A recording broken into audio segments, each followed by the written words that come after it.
Bien, entonces vamos a compartir para poder iniciar la clase.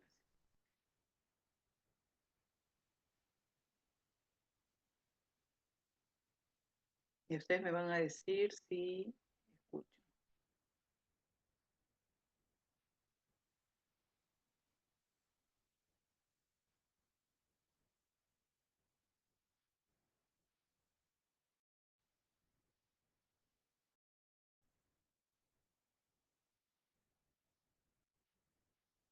Ya. ¿Podemos ver, por favor, la presentación y escuchar? ¿Me avisan, Sí, doctora. chicos? Sí, doctora, sí se ve. Ah, gracias. Lógicos de la conducta. Vamos a tocar algunos puntos, que es lo que les voy a presentar. En primer lugar, haremos una breve introducción, luego pasaremos a conversar sobre neurociencias, neurotransmisores y genética, que son los principales aspectos que van a influir sobre la conducta.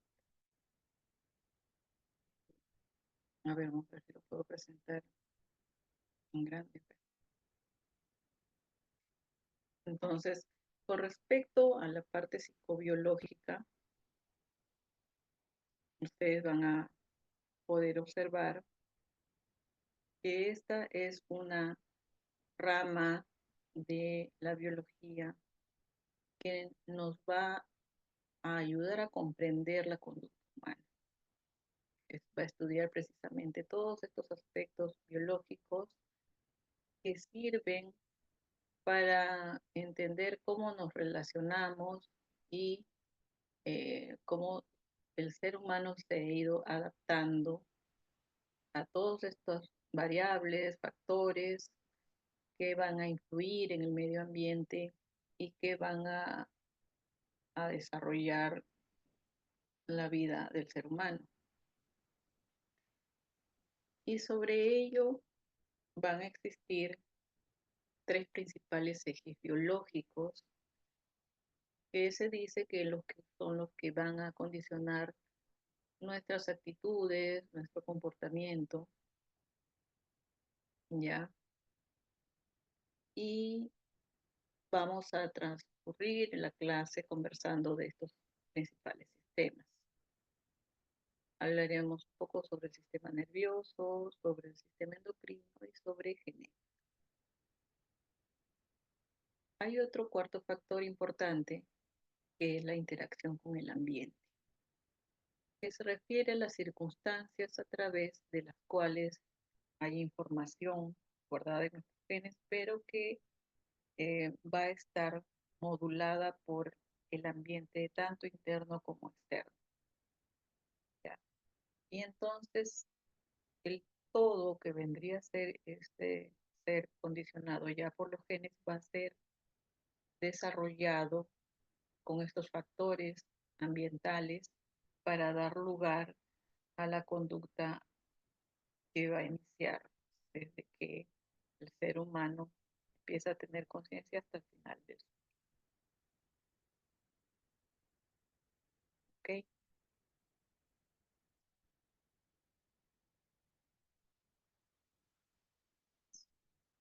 Bien.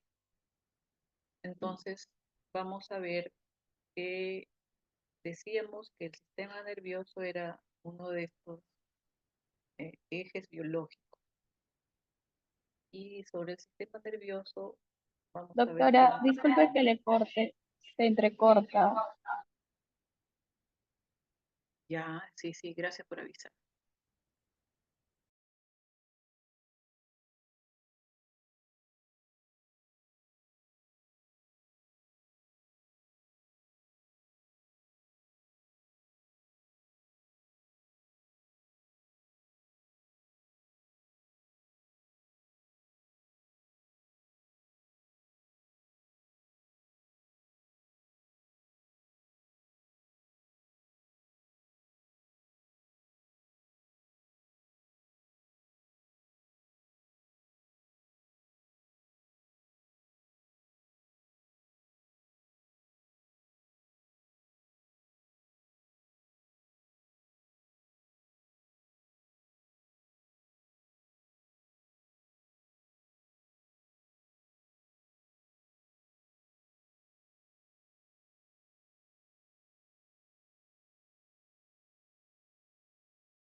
Hola.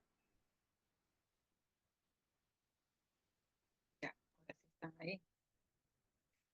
Bueno, entonces les decía que el sistema endocrino, al igual que el sistema nervioso, van a estar regulando esta respuesta interna. Y esta respuesta está condicionada por este factor externo.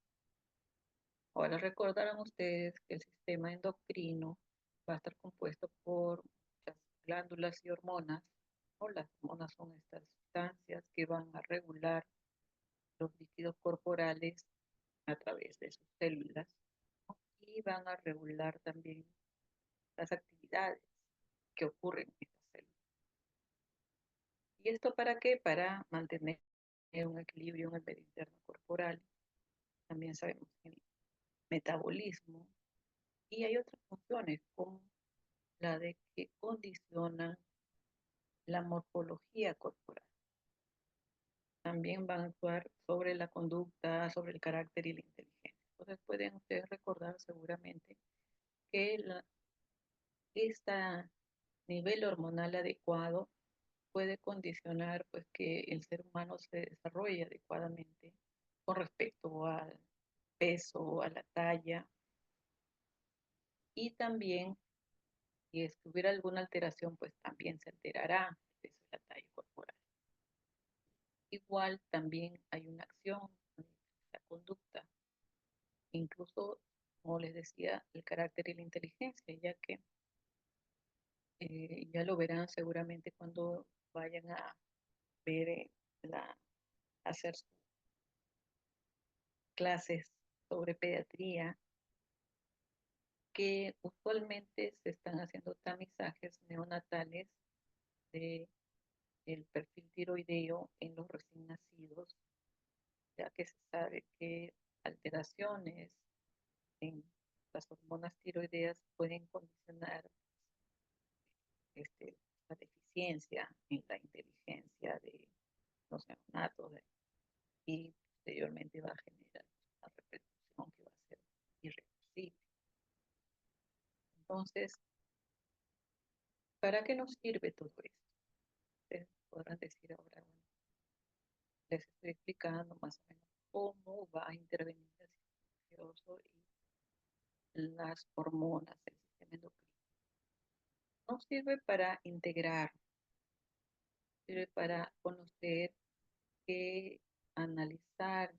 Doctora, disculpe que le corte. Se escucha muy bajo y en momentos se entrecorta. Uy, sí,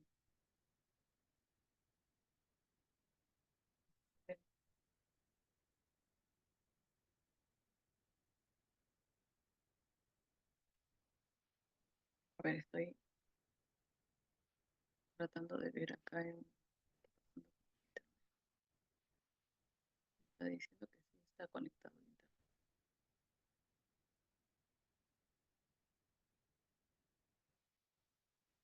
Ya, a ver ahora. Entonces les decía que esto nos sirve para que podamos integrar estos conocimientos, o de que todo esto se pueda ir conectando unos con otros, es decir, nuestro sistema hormonal, nuestro sistema nervioso, y estos aspectos vayamos a poder verlos enfocándonos no solamente en estos aspectos, tenemos que agregar cómo viene esta persona, cómo es su genética, ha sido de repente el papá, la mamá, qué antecedentes pueden tener, porque ustedes saben que hay muchas patologías, condiciones que se pueden transmitir de manera genética. Y esto va a influir también en la conducta, ¿no? Entonces, si nosotros lo vemos desde el punto de vista individual, que por un lado está la parte genética, que por otro lado va a estar el sistema nervioso, y nosotros evaluamos el sistema hormonal de manera independiente, entonces no vamos a poder tener un claro panorama de lo que está sucediendo con esta persona.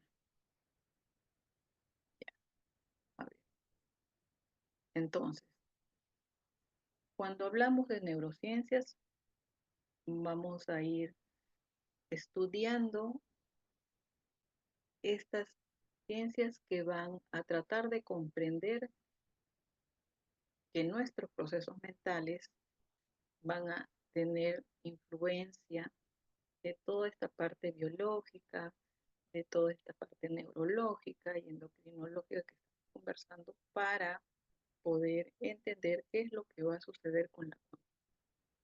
Es decir, que el estudio de estas neurociencias que se van a enfocar en analizar la estructura, la función neuroquímica, farmacológica y patológica del sistema nervioso, como resultado nos van a dar que vamos a poder observar de una mejor manera cómo se va a desarrollar la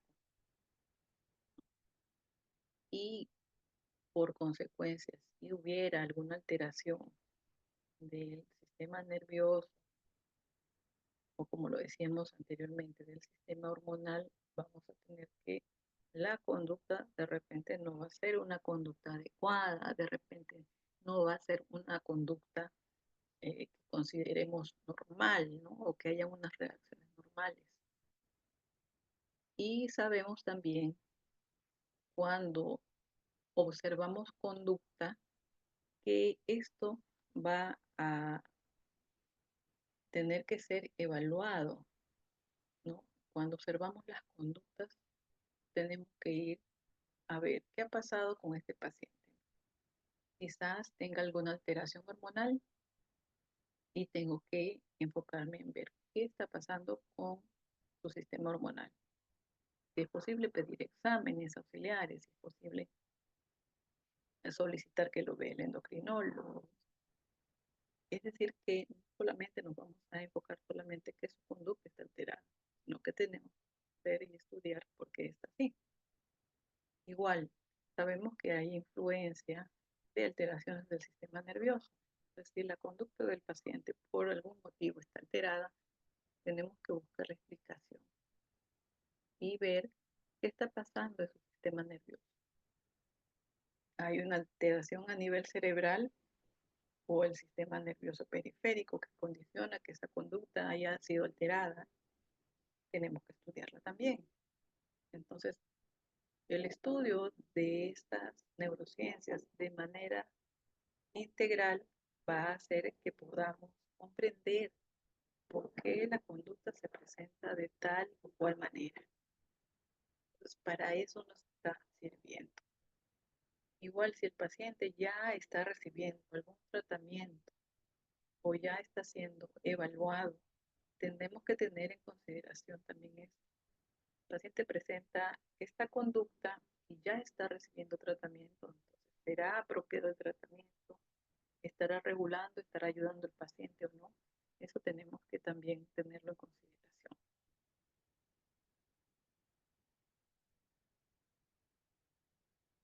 Y como parte del estudio para recordarles a ustedes esta parte del sistema nervioso, vamos a mirar algunos aspectos del sistema nervioso que, como les digo, es para ustedes recordar, porque en sí esta parte del sistema nervioso ustedes ya lo han estudiado, es un repaso.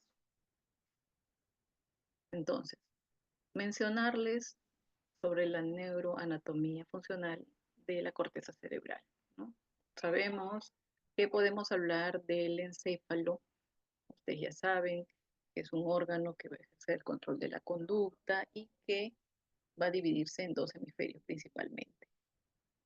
Y cada hemisferio tiene 4 lóbulos, ¿no? Frontal, parietal, temporal y occipital. Estos lóbulos van a tener cada lóbulo 3 regiones anatómicas, la corteza motora y premotora, la corteza paralímbica y el córtex prefrontal. ¿Ok? Entonces, cada uno de ellos va a tener sus funciones y va a tener su distribución anatómica. Estas cortezas van a estar conectadas con estructuras subcorticales, ¿no? Si se van acordando en anatomía, en neuroanatomía, van a ustedes ver que las cortezas no funcionan de manera independiente, sino se conectan con estructuras subcorticales y van a formar circuitos. Y estos circuitos anatómicos van a ser los que se conoce que han determinado, según los estudios de neurociencias, la relación entre el cerebro y la conducta, ¿no? Entonces, este estudio de las últimas décadas sobre cerebro y conducta se ha relacionado precisamente por este conocimiento de estos circuitos. Ok.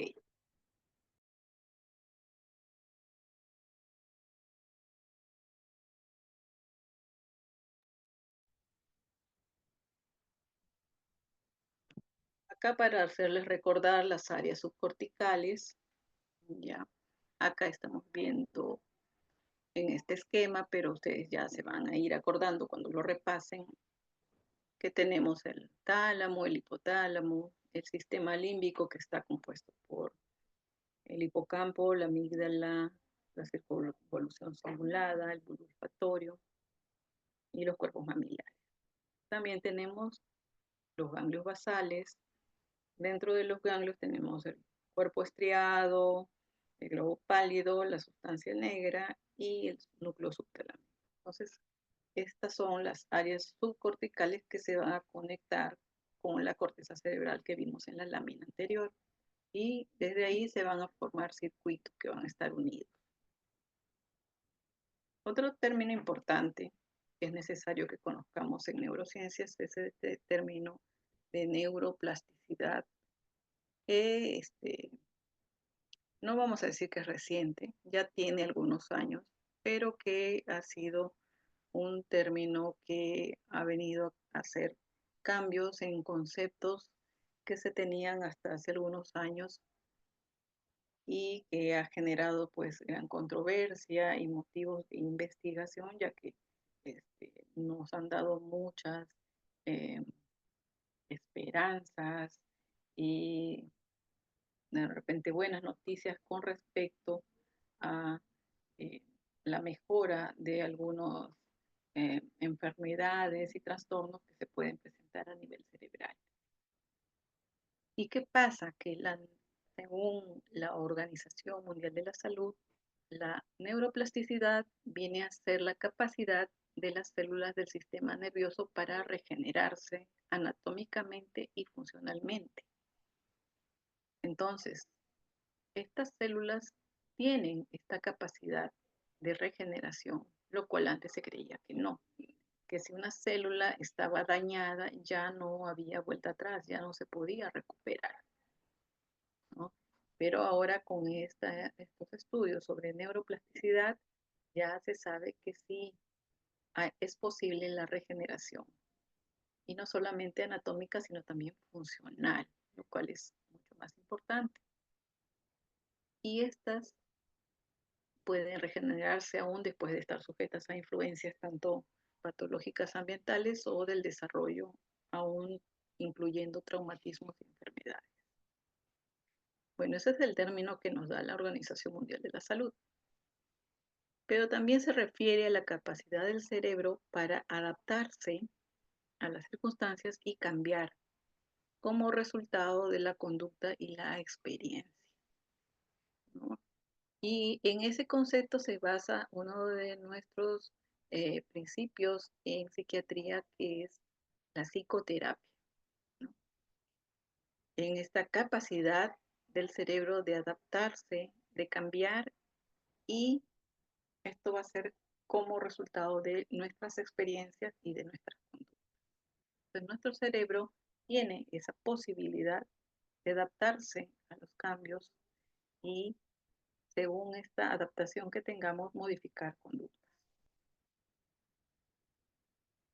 Ok, entonces en neuroplasticidad tenemos aquí varios conceptos importantes que sí es necesario conocerlos, ya que estas conceptos van a ser útiles cuando se habla de los mecanismos por los cuales se da esta neuroplasticidad.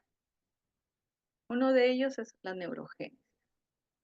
Ya hay algunos conceptos que van a ser obvios, ¿no? Que, por ejemplo, la neurogénesis es este proceso por el cual se generan nuevas neuronas a partir de células madres y células progenitoras.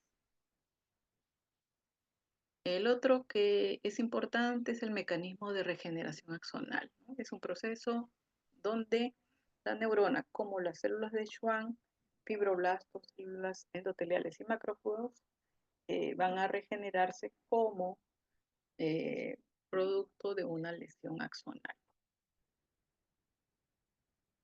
El siguiente mecanismo por el cual sucede esa neuroplasticidad es la colateralización, ¿no? Y aquí hay un proceso donde el sistema nervioso periférico va a emitir ciertas ramas colaterales terminales en los axones intactos y para inervar fibras musculares.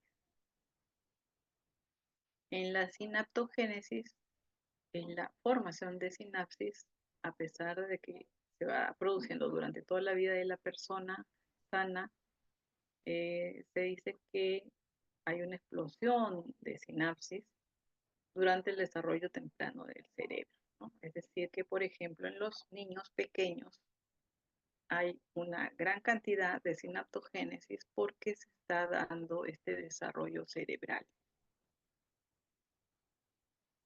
También hay otro concepto que es el de cotransmisión, donde se señala que un neurotransmisor clásico va a ejercer su función con un neuropéptido en una misma neurona. Y el siguiente mecanismo es el de colocalización, ¿no? Es, por ejemplo, donde la serotonina y el GABA juntos pueden, dos neurotransmisores con actividad neuroconductual que van a superar 100 tipos y más de 40 receptores que van a encontrarse a la vez, ¿no? Ambos neurotransmisores se van a encontrar. Por eso es que dice colocalización.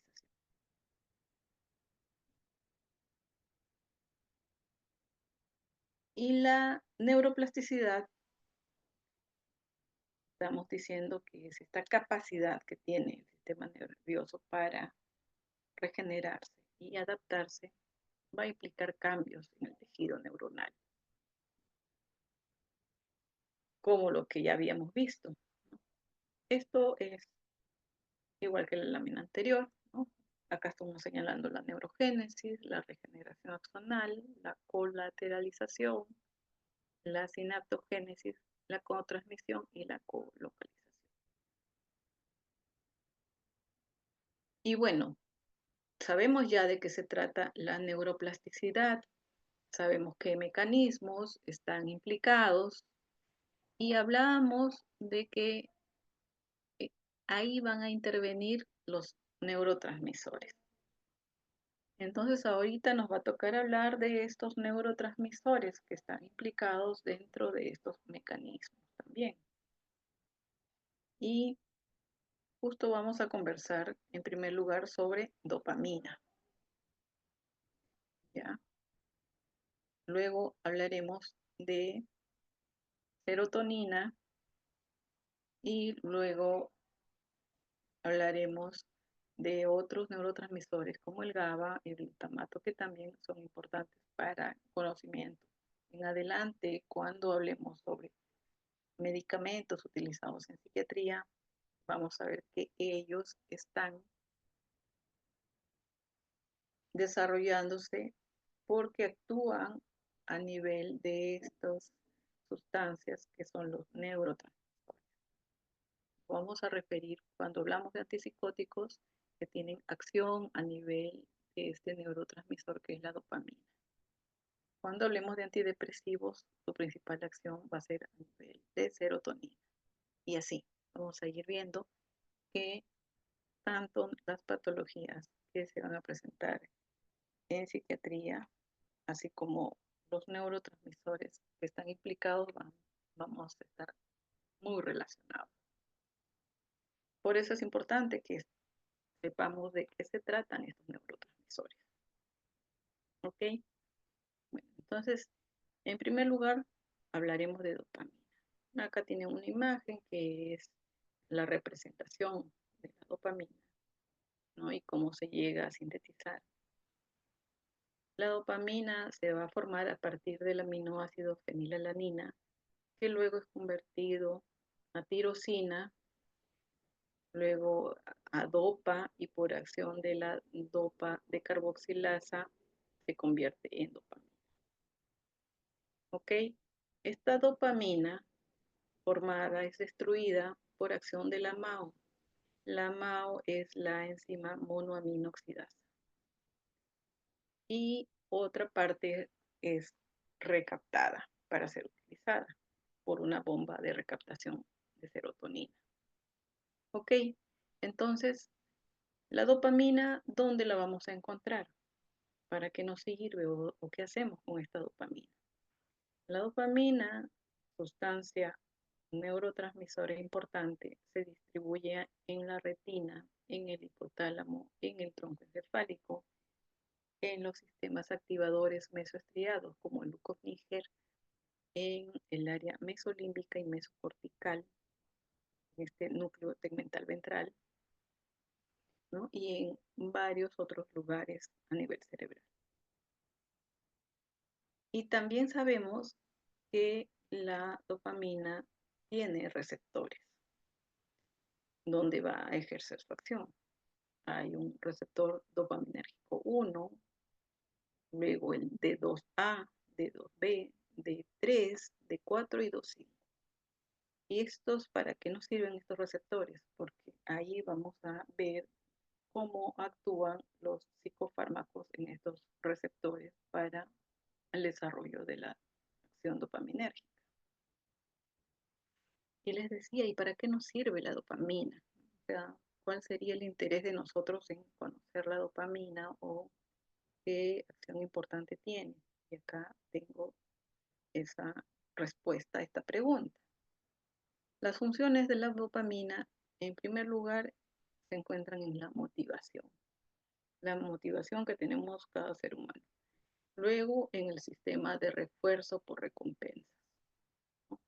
Se le puede encontrar cuando ingerimos una taza de café o incluso cuando se consumen drogas o sustancias. Podemos ver que hay una acción dopaminérgica. Nos sirve también la dopamina para regular la temperatura, para el movimiento voluntario, ¿no? Si quiero hacer algo, empieza a funcionar la dopamina en las vías piramidales. También a nivel de la sexualidad, en el juicio crítico de la realidad. Y cuando hay un exceso de dopamina en un paciente psicótico, se va a psicotizar más. Entonces, cuando hay un paciente que está psicótico, por ejemplo, pacientes esquizofrénicos, el exceso de dopamina es peor.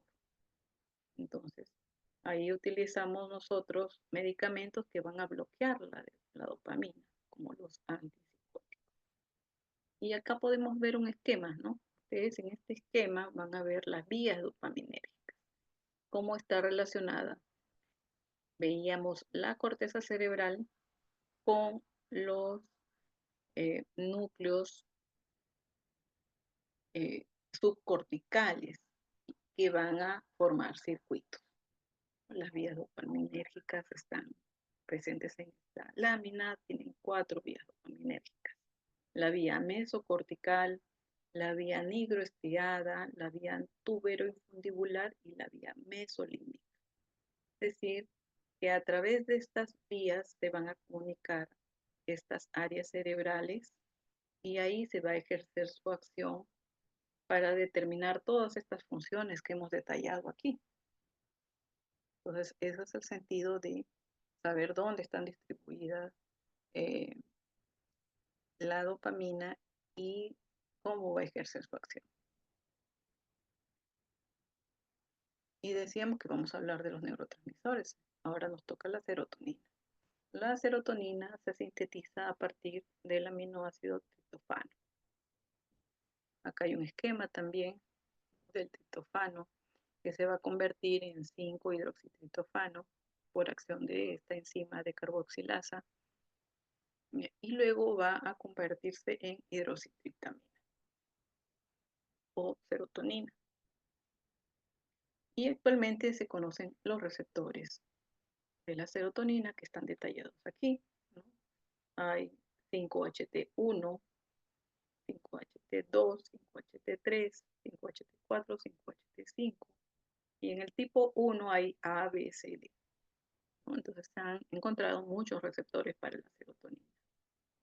También sabemos que la serotonina o 5-hidroxitriptamina es destruida en parte por la monoaminoxidasa también, y otra parte de la serotonina puede ser recapturada. ¿Ok? ¿Y dónde está la serotonina en nuestro cuerpo? Una gran parte se encuentra a nivel cerebral, pero otra parte de la serotonina se encuentra en el aparato digestivo.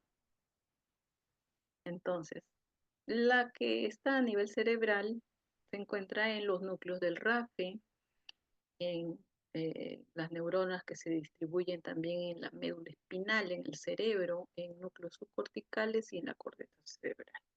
En todas estas partes podemos encontrar serotonina. ¿Y para qué nos sirve la serotonina? Se dice que la serotonina sirve para regular los estados de ánimo, la ansiedad, regula la alimentación y la sexualidad, también actúa a nivel motor, en los ritmos circadianos, en el dolor y en la temperatura, y en los procesos de sueño y vigilia. A todos esos niveles actúa la serotonina. También tenemos que conocer la acetilcolina, que es otro neurotransmisor. La acetilcolina tiene dos tipos de receptores, muscarínicos y nicotínicos. Seguramente ya se acordarán un poco de sus clases sobre el sistema nervioso simpático y parasimpático. Los muscarínicos están en los ganglios autonómicos, en el sistema nervioso central, en el corazón y en el músculo liso. Y los receptores nicotínicos están en la placa neural y en los ganglios autonómicos, en las glándulas suprarrenales, también en el sistema nervioso central. Y se sabe que hay receptores nicotínicos en el tecto, en el campo, en la corteza, en núcleos basales, cerebelo, tronco encefálico. Ustedes ven que hay una serie de lugares donde hay receptores nicotínicos. ¿Para qué nos sirve la acetilcolina? Muy importante en el aprendizaje, en la memoria, también cuando hay dolor, hay una participación de la acetilcolina, también en el sueño REM, en la excitación de la corteza, en la sed. Y hay que recordar que cuando se tiene una enfermedad de Alzheimer, se ha observado que hay una destrucción de las neuronas del núcleo basal de Meiner, donde hay mucha acetilcolina. Y en general, en las demencias se suelen acompañar de disminución de las concentraciones de acetilcolina en la corteza temporal, en el hipocampo y en la amígdala. Es decir, que la acetilcolina es un neurotransmisor importante en la memoria y sobre todo cuando vemos esa enfermedad de Alzheimer. Otro neurotransmisor importante es el GABA. El GABA se sintetiza a partir del ácido glutámico y se encuentra, dice, por todo el cerebro. ¿Ya? Se dice que hay tres tipos de receptor GABA. El GABA A, el GABA B y el GABA C. Aquí ya les estoy dejando la presentación para que ustedes después lo vean bien, lo repasen, ¿ya? Y el GABA se sintetiza, pues como decíamos, a partir del ácido glutámico o glutamato que está aquí en este esquema. Los receptores GABA A están en la postsinapsis y son los que están muy relacionados con los barbitúricos y las benzodiazepinas. Y los GABA B son presinápticos y van a controlar la liberación de otros neurotransmisores. Para eso nos sirven esos receptores.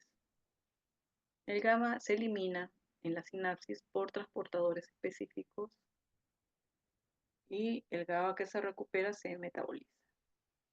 ¿Nos sirve para qué? Se sabe que el GABA es el principal inhibidor de la actividad neuronal. Juega un papel importante en el comportamiento, en la cognición, en la ansiedad, en las emociones y también incluso en el alcoholismo. Ok, y como les decía, es el principal neurotransmisor inhibidor.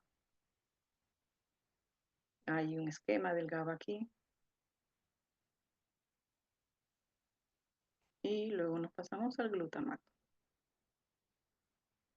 El glutamato viene a ser un neurotransmisor excitador. Es como decir el opuesto del GABA.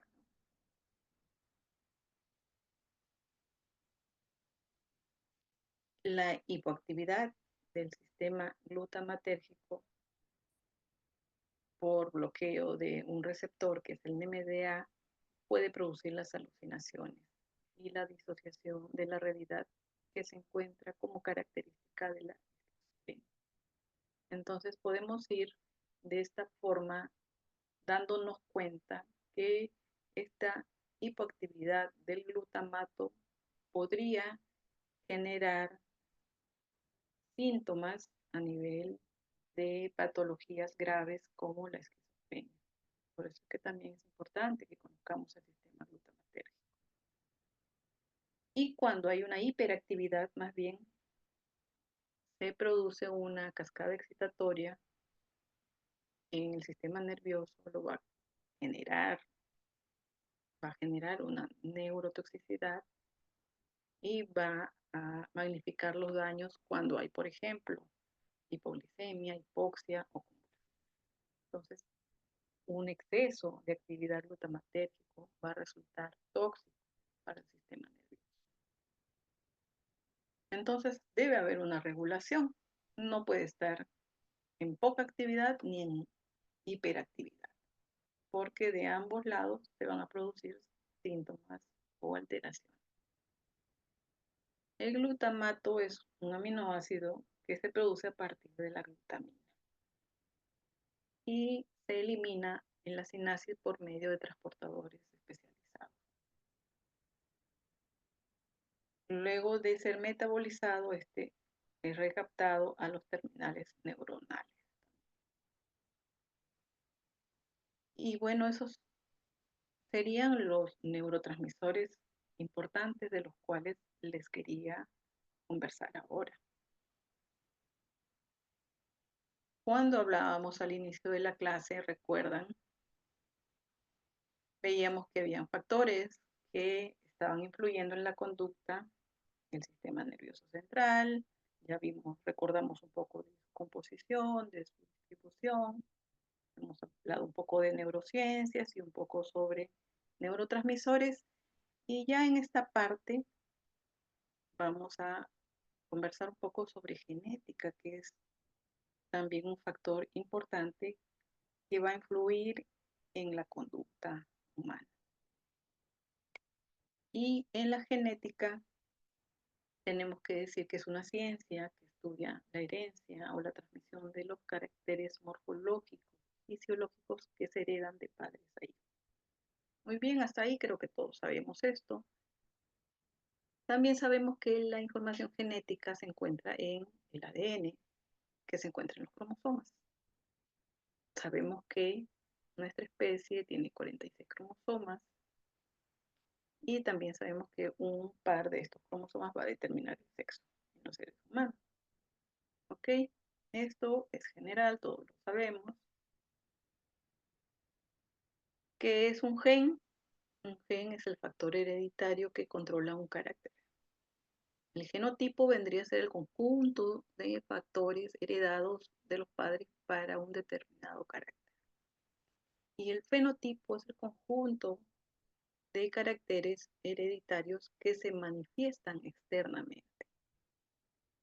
El fenotipo es lo que se puede ver, lo que se puede manifestar externamente, ¿no? Estos también son conceptos importantes que tienen que saber de genética. ¿Qué cosas se hereda? Estamos viendo que en genética hay caracteres tanto morfológicos como fisiológicos que se van a heredar de padres a hijos. ¿Ok? Todo ello a través del ADN, ¿no? Ya veis que el ADN está en los cromosomas. ¿Y qué cosas se heredan? Para nosotros en psiquiatría tenemos que saber qué cosas se pueden heredar. Se hereda la inteligencia. Últimamente se dice que la inteligencia se hereda de la madre. Según estudios de investigación, se dice que la inteligencia en gran parte se hereda de la madre. Se hereda también las habilidades verbales y espaciales. La memoria también se hereda, el temperamento, los rasgos de personalidad también se pueden heredar. La predisposición para fumar y beber también, que no es algo agradable tener esta predisposición. No creo que nadie quiera tener esta potencialidad que puede heredarse de los padres, pero bueno, así está investigado ya que sí se puede heredar esta predisposición, no quiere decir que va a ser un determinante. Y también, lamentablemente, las enfermedades neuropsiquiátricas se hereda, por ejemplo, el Huntington se hereda una enfermedad neurológica. Y en psiquiatría se puede heredar la depresión, la esquizofrenia, el trastorno bipolar y otras patologías en psiquiatría. Entonces, por eso es importante que sepamos que sí hay varios trastornos mentales que pueden heredarse e incluso otras potencialidades que no se consideran trastornos también se pueden heredar, ¿no? El hecho de heredar esta predisposición a fumar o beber no significa que necesariamente tengamos ese destino.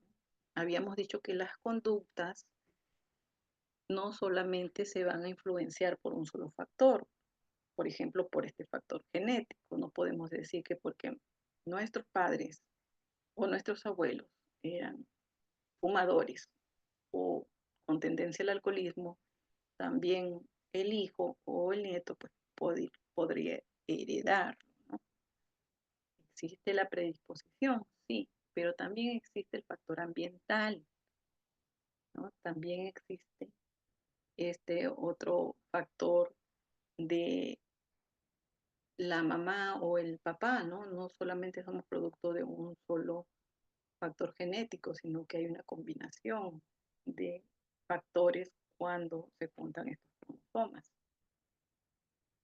Y esta influencia ambiental, esta influencia de crianza, también puede determinar la conducta. Incluso vemos que hay neuroplasticidad donde nos da la opción a nosotros tomar decisiones y cambiar estas posibles disposiciones que nos da la genética. Ok, pero decíamos que sí, pues hay ciertas alteraciones neuropsiquiátricas que se pueden heredar, como la depresión, ¿no? La depresión sí es un trastorno que podría heredarse.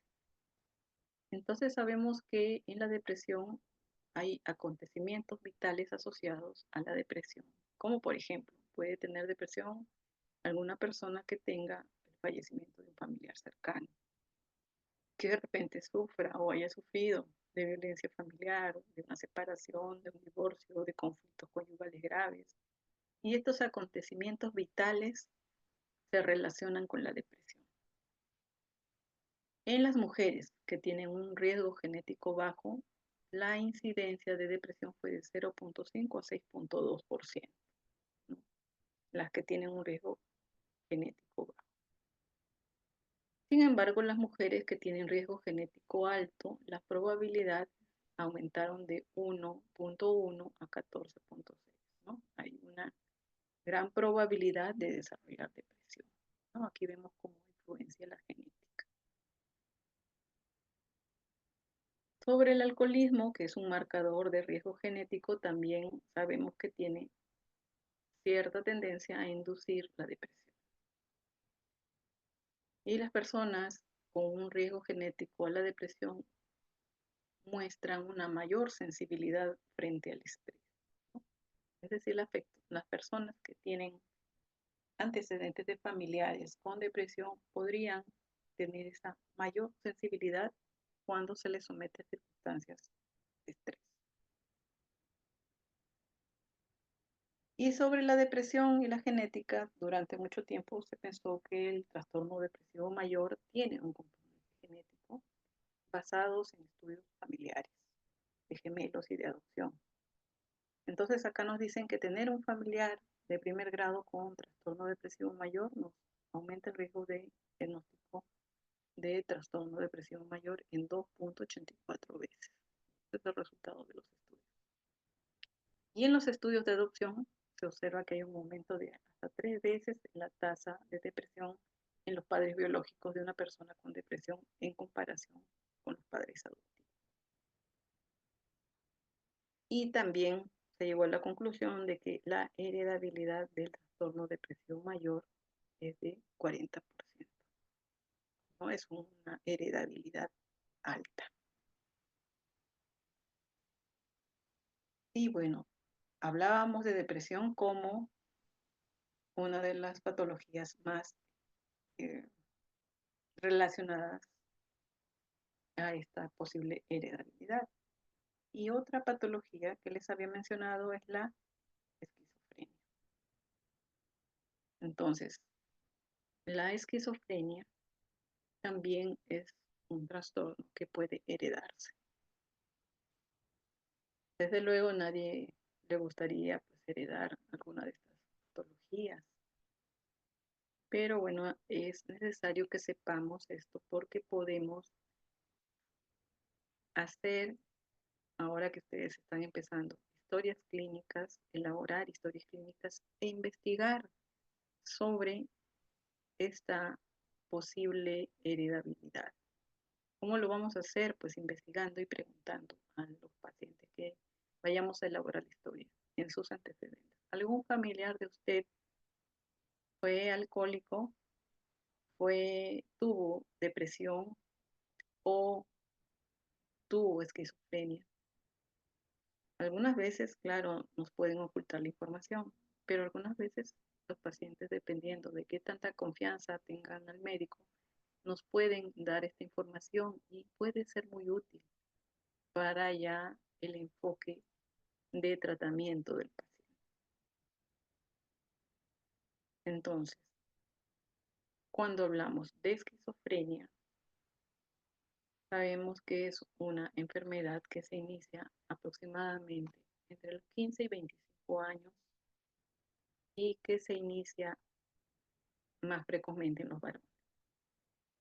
Los varones, por lo general, se enferman a los 15 años, 16 años, 18 años, cuando están terminando el colegio y empezando a estudiar en la universidad. Hay pacientes que ingresan a la universidad, incluso no tiene nada que ver con la inteligencia. Pacientes muchas veces muy inteligentes, su CI alto, pero lamentablemente a veces tienen la genética de esquizofrenia y empiezan a desarrollar los síntomas tempranamente, a tener alucinaciones, ¿no? A tener ideas que la gente está en su contra, que le quieren hacer daño, que son los delirios de daño. Empiezan a aislarse porque temen que los puedan dañar o porque las voces, las alucinaciones son intensas, ¿no? Y empiezan a tener síntomas tempranamente. Otros, más allá, ya ingresan a la universidad y estando en la universidad, yendo a clases, ya habiendo empezado, empiezan a tener síntomas y lamentablemente muchos de ellos no concluyen los estudios, ¿no? Se vuelven muy temerosos de que los puedan dañar, de que los puedan hacer algo en el camino o que de repente los vean, los observen mucho, los vigilen. Y bueno, desde luego eso es parte de sus síntomas. Y por ello suelen aislarse y abandonar. carreras, ¿no? Lo cual es lamentable. Eh, ¿Cómo se explica la esquizofrenia? Hay muchas teorías. Una de ellas es la teoría del neurodesarrollo. Se dice que cuando esta persona estaba pues, muy pequeño, antes de los 2 o 3 años, ahí empieza el desarrollo neuronal, la sinaptogénesis, veíamos al inicio, se vuelven muy intensas. Podría haber ahí una alteración de este desarrollo neuronal que no se sabe exactamente cuáles sean las causas, pero esta alteración del desarrollo va a dar origen a que en el futuro se empiecen a manifestar estos síntomas. Y también se sabe que hay factores poligenéticos que van a condicionar una disfunción de esta organización de la corteza cerebral dentro del útero. Esto es cuando es una esquizofrenia heredada. Pero todo esto no se ve en la niñez, ¿no? Esta condición, esta vulnerabilidad biológica se va a expresar en la adolescencia, ¿no? Y entonces vamos a tener que hay una sumatoria de factores biológicos y psicosociales que pueden desarrollar o hacer que se manifieste, se exprese. Cuando vean sobre esquizofrenia van a ampliar un poco más. Entonces sabemos que la enfermedad se puede explicar por un modelo poligenético o multifactorial, donde hay implicancia de algunos cromosomas, que era lo que nos traía para conversar de esquizofrenia, ¿no? Hay cromosomas que ya se conoce que están implicados en el desarrollo de la esquizofrenia. Es decir, que si se hace un estudio genético a los pacientes que muestren un inicio de síntomas, probablemente encontremos que sí hay una relación a nivel cromosoma. Se encuentra, dice, en el cromosoma 5, 6, 8, 11, en el cromosoma X y 20. Entonces, bueno, está demostrado que hay una participación genética en esto. ¿Y cómo encontraremos la esquizofrenia en nuestra realidad, en nuestro medio? Los estudios de prevalencia nos indican que en la población en general, ya sea en nuestro país y en cualquier otro país, en cualquier medio, se ha establecido que existe un 1% de la población que puede tener esquizofrenia. Esto puede variar entre un 0.6 a 1.6% en todas las poblaciones, pero por lo general, si ustedes les preguntan, en un aula de clases de 100 personas, uno es esquizofrénico, un 1%. En cualquier lugar donde hayan pues muchas personas, siempre vamos a tener esta probabilidad de encontrar que haya un 1% de pacientes que tengan esquizofrenia. ¿Qué pasa si esta persona tiene un pariente de primer grado? Si es un solo pariente, se dice que hay un 10% de probabilidad, de porcentaje que tienen esquizofrenia. Si ambos padres tienen ya esquizofrenia, entonces la prevalencia va a aumentar. Ya no será 10%, será 40%. Ahora, si hay gemelos, si tiene hermanos gemelos, si son disigotos, la prevalencia es entre 10 y 15% en los gemelos disigotos. Y en los monocigotos, la prevalencia de esquizofrenia es entre 40 a 59%. ¿No? Entonces vemos que sí hay una genética que es más fuerte en la esquizofrenia. Ok, y ya para ir terminando, les daré algunas conclusiones. Espero que hasta ahora hayamos comprendido. Si hay alguna pregunta, me la hacen saber. Entonces, en nuestra clase hemos visto hoy día que en nuestro cuerpo existe un sistema endocrino, el cual está formado por glándulas, ¿no? Todas las glándulas que ustedes conocen, que van a segregar hormonas. Estas tienen la función importante y específica sobre la actividad del cuerpo, ¿no? Las glándulas pueden ser de secreción interna o externa, o de secreción mixta, eso ya es algo que conocemos. Por otro lado, también sabemos que todas las partes del cuerpo tienen que coordinarse y para ello van a requerir del sistema nervioso que va a controlar y dirigir todo el cuerpo y cómo nos relacionamos con el medio externo que vivimos. Es decir, todo el trabajo de recibir los mensajes del exterior y del interior del cuerpo y de responder a ellos y coordinarlos lo va a realizar el sistema nervioso, por eso es tan importante. Y nuestro sistema nervioso está formado por el sistema nervioso central, periférico y vegetal. Entonces, vemos que es tan importante el sistema endocrino como el sistema nervioso y en esta última parte hemos revisado la genética. ¿Ok? Entonces, hemos visto esta parte biológica, ¿ya? Pero también sabemos que hay una importante influencia ambiental y que no todo va a venir determinado por la genética o por la biología, sino que la influencia ambiental también va a tener su parte para el desarrollo de la conducta, tanto de la conducta normal como de alguna alteración. ¿Ok? Quiero saber cómo vamos hasta ahí, si hay alguna cosa que queramos aportar, aclarar. Estaré atenta a sus preguntas. Gracias, chicos.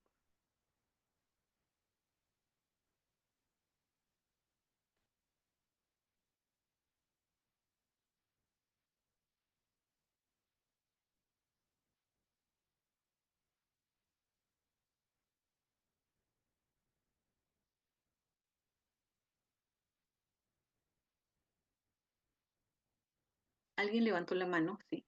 A ver, Sí, Carolina. sí, doctora, yo he escuchado, así como mencionó de que el alcoholismo tiende a ser hereditario, una vez escuché de que también la tendencia de, por ejemplo, de los padres, si por ejemplo el papá es una persona que se ha dedicado a ser delincuente, a robar, es probable que dicen al menos que los hijos también tengan esa tendencia. ¿Esto es cierto o es un mito? Bueno, también la conducta va a depender, como les decía, del entorno. Si esta persona ha crecido con la influencia de este padre y ha visto desde temprana edad esta conducta, pues, fraudulenta, esta conducta patológica, anormal, hay una gran probabilidad de que sea una cuestión aprendida también. Es decir, que no solamente podamos decir que soy así porque mi papá también era y lo heredé, sino que gran parte de la conducta se adquiere, sobre todo en la niñez, por aprendizaje, por el ejemplo. Y si ya esta persona tenía una conducta alterada, donde no había un respeto por las normas, donde no había un respeto por eh, la convivencia con otras personas, entonces sí existe una probabilidad de que esta persona se desarrolle también de la misma manera.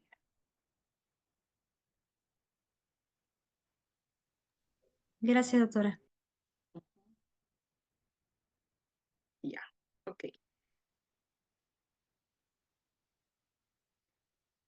¿Quién era nuestro delegado o delegada?